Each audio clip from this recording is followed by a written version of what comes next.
Rojin tıbağına çalışıyordu, eve geliyordu, evde çalışıyordu. Ev işi yapıyordu, yani herkese saygılıydı.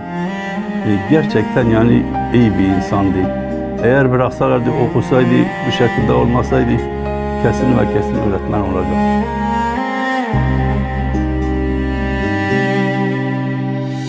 Endibinin bəxti tərəşə və qagiri ketirilmə Dikər xagola vanədən Hakçiyə kuştum rojinamə Bavi təli tədigərə Dibika rojinamə Emre xatalandı ki Em nazdikin kujerinde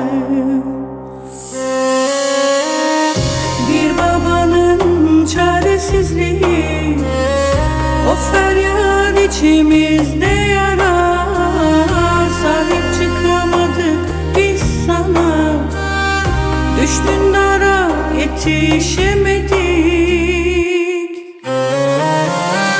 Bu yollar kurban ola sana Sana kıyanlar beter ola Sonuna kadar peşindeyiz Tek yürek olduk seninleyiz Niye gözler kapalıdır, kulaklar tıkanmış?